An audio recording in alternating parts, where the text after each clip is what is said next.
guyyaan kun akka dhuftu ergixeenyaan ture ani. Kanaafiyyuu anaan amma jireenyi nagayeera. Hojjedhees jireenyaan jiraadhus argeera. Warri isin gadhiisiise dhiifama. Maatiin koo, obboloonni koo, hiriyoonni koo hundi keessan dhiifama guddaa naa godhaa. Anaan kana booddee boqonnaa kan naa kennu hojii yookaan gaa'ela osoo hin taane kana booddee boqonnaa naa kennu du'a qofaadha. Kanaafiyyuu anis bakka ani fidadhe deemaan jira waanta ta'eef isinin jaalladhaa. Yeroo gaarii turtii qaarii qabaadhaa. Yeroo tokko hojjettanis waan baay'ee gootanii isiniin darbu. Jireenya akka barbaaddanitti, jireenyi akkasiin barbaaddanitti isiniin jiraatamu. Kanaafiyyuu biyya lafaa kanarraa wanti boqonnaa namaa kennu yoo jiraate du'a qofaadha. Anis amma guyyaa irraatti waan hojjedhee isin jibbisiisee, isin gaddisiisee warri jirtan dhiifama naa godhaa. Anaa fi guyyaan har'aa guyyaa boqonnaa kootiiti. Yeroo gaarii qabaadhaa. Jechaan qabu bakka. Anaaf kun guyyaa dhumaati. Guyyaan boqonnaa koos har'adha. Isinin jaalladha. Yeroo gaarii qabaadhaa. Garuu lubbuun kee duutee naan kalaas deebi'uun hin jiru. So kan irratti bal'inaan gorsa sin barbaachisa garuu hin dhageessanu simmeetii keessan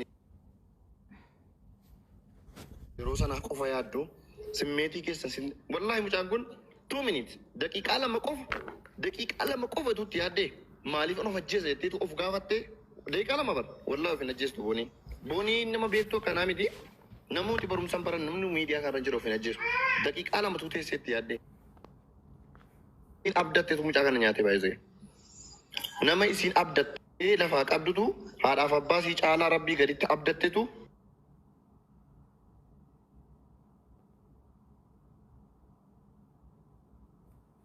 matteet nama wayitti mattee jennaan namni sun mucaa kana qaqqabuu dadhabe mucaa kana dhimma keeti jedheen mucaa kana lubbusii hambisuu dadhabe malee himatteetti mucaan kun isinii galee akkanan ta'e barii maal wayyaa baqqaan of ajjeese yeroo siin jettuuni abbaa ta'e dhimma keeti yoo jedheen yoo miiseejii si ilaalee callume yoo sagalee si dhaggeeffattee yoo callume yoo bilbila si kaasee itti dubbachuu didi yoo gaafa ishiin awwaalamtu laalaa callisaati nama sirriitti boo'u namni sirriitti boo'u miidhama mucaa kanaa beeka baay'ee namni sirriitti xiqqifatee boo'u awwaalamaaf bu'a gaafa du'a ishee tokko gaabbiidhaaf bu'a gaabbii waan sana ishee gargaaruu dideef bu'a lama ishee jaallataaf bu'a baay'ee riyaa ta'uu danda'a dubartii ta'uu dandeesse dhiira ta'uu danda'a ani kanan jedha kana fe booda laayivii mana kootis nan bananaa sofna obboleettii keenya rabbii biyyattaa salphisu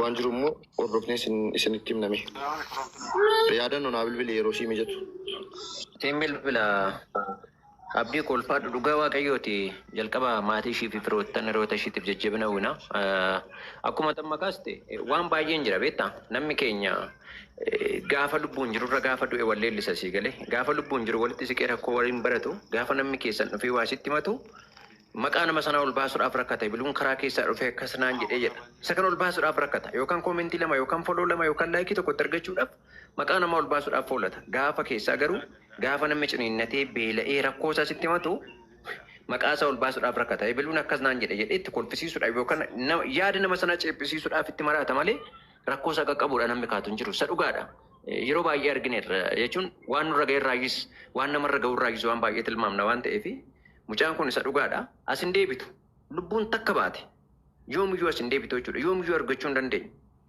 sii galee har'aa dogoggora xiqqoodhaaf jecha wantoota xiqqoo jechoota darbaniif jecha har'oon miidhaa jirra argaas turre FBC jala galee waan baay'ee ilaalaa ture namoota jechoota garaagaraatiin jechoota waggaa jaha darbaniin deebi'anii as nama ciggaasisan wantoonni baay'een jira jechuudha soo adaraa keessan rakkinni isin darba aariin isin darba garuu lubbuun takka baate yoomiyyuu deebi'uu hin dandeessu yoomiyyuu mucaan kun darbite isa dhugaadha yeroo baay'ee yeroo itti duulamuun argina.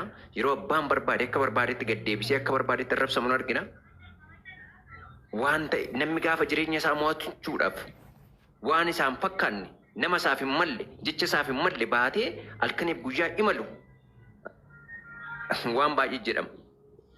Kanaafuu karaa garaa garaatiin maqaa namaa meeshin gochuurraa jechoota hawaasti hin barbaanne meeshin gochuurraa of qusachuun illee barbaachisummaa qabu. Namoota baay'ee argaa jirra. Isa dhugaa rabbiin sin jedhaate jechuudha. Waan nama ciggaasisu hedduu isa jira. Hin beektaa abdii. Waan baay'ee jechuun kana jennee wanti hin dubbanne hedduun jira jechuudha. Kanaafuu sirriitti wanti isin of eeguu qabdan hanga qaamni seeraa tokko waan hawaasaa ibsa godhu ibsutti maqaa namaa meeshin gochuu jechoota hin taane meeshin gochuu jechoota hin taane barreessuu viidiyoo hin taane fayyadamuun seeran illee akka nama gaafachiisu sirriitti baruu danda'u qabdu jechuudha. Kanaafuu namoonni iddoo sana jiran jiru ganama nuti sin dhannaa ittuma dhiyoon jira waan ta'eef ganama iddoo sana nan dhaqaa guddataan jira naggasaan jira hamzaan jira baacaan iddoo sana jira hin dhannaa waan qulqulleeffamuu qabu seera qulqulleessaa ammasitti garuu wantoota jechoota badaa irraa waan gaggadhee irraa of eeggachuun barbaachisummaa qaba. Keessumaa namoonni biyya hambaa keessa jirtan rakkoon amtuun gaafa sanitti dhufte jechoonni amtuun gaafa sanitti dhufte akkuma nama saniin jedhu keenya waliin jaallatu bara gaafa du'e qofa piroofaayilii irraa wal keewwatee wal leellisuu walii boo'uu gaafa sana filata. Gaafa lubbuun jiru waliin jaalannu gaafa rakkoon nutti dhufne waliin gargaarru sobnee walii boonya sobdanii waliin jaalatina sobdanii waliif hin booyina gaafa lubbuun jirta walii boo'a. Hiriyaa kee bira waa keewwadhu si galee ani abdii geetaachooti rakkadheeraa birrii lama na gargaaree waan jedhee na gargaaruu dide dubbicha isa fudhata cubbicha isa fudhata jechuudha. Isarraan kana garuu rakkoo hiriyaa rakkoo dararaa sitti dhufu namaan hiikkadhu obboleessan hiikkadhu obboleettiin hiikkadhu nama bira keewwadhu jechoota kee. Sirakkisa yoo ta'e jechuudha. Amma kana viidiyoo baamee amma namni sa'aatii kana daqiiqaa lama viidiyoon kun addashiin poost gootee reefu sa'aatii lama jechuudha. Hanga kana gidduutti amma namni kana argee callisu. I don't know beekodha. Kanaafuu adaraa keessan ofitti deebi'aa of yaadadhaa sekondii 5 6 waan gootan irraa of yaadadhaa. Of ilaala dugda keessan duuba deebi'aate of ilaala akka nama tokkotti ganama iddoo sana dhannee sirriitti qaamolee seeraa irraayis hanga isaan qoratanii reenfi qoratamee yaanni garaagaraa qoratamee karaa maatiis haa ta'u ibsa isaan godhanitti namni kamiyyuu jechoota garaagaraa irraa ekileet akkas godhee ebiluut akkas ture kaleessa akkas himattee waan akkasirraa of qusadhaatii nutis iddoo sana dhannee sirriitti qorannee ilaallee namoota yaada sana booda yoo ta'e gaariidha waan ta'eef waan amma abdiin sini kaase waan amma aleeksi sini kaase Hamzaan achi jira waan namni mana keessa sini kaase hundayyuu sirriitti galatooma hawaasin gaafadhu jara keenya hawaasin gaafadhu erga namni du'e garuu maaliif ol jaallanna tokko isa kana hunduma keessaniif gaaffiidha eenyu nan gaafadha gaafataadha hundi keenya iyyuu gaafataadha gati ta'eef gaafatamaan hin jiru utuu namni tokko amma namni muddamee lubbuu keessa jiru dhiigni isaa parsantii 10 isa hafe jedhame akkanatti maaliif ol hin geenye maaliif ol gargaaruu irratti bashaan nu caale eenyu ka summii ummata keessa facaasaa jiru eenyu kan ummata gandaan qoodaa jiru siyaasni kan abbaan barbaade waan barbaade deeggaruu mormuu mirga qaba garuu dhimma ummataa keessaa harka baafadhaa ummatatti fiddanii hirkisinaa adaraa keessan namoota dadhabanii du'aaf jireenya gidduu jirantu jiru jara haa yaadannume meessanii tokko ijoollee shamarranii akkuma armasii qalbii sirarraadha yeroo rakkoo akkasii dubbatan qoosaa gochuu dhiisudha qoosaan akkanaan jiru nam tokko nama tokko gorsuu danda'u qaba nama danuu hin beekne dur yeroo feesbuukii irra jirru nu beektu hundi keessaniyyuu ijoollee hedduu finnee gorsinee uummata irratti gorsisiinee maal jennee sababa taaneerra jechuudha. Bakkuma jirtanutti waan akkasii ergaa dhaama ergaa dhuka qabu.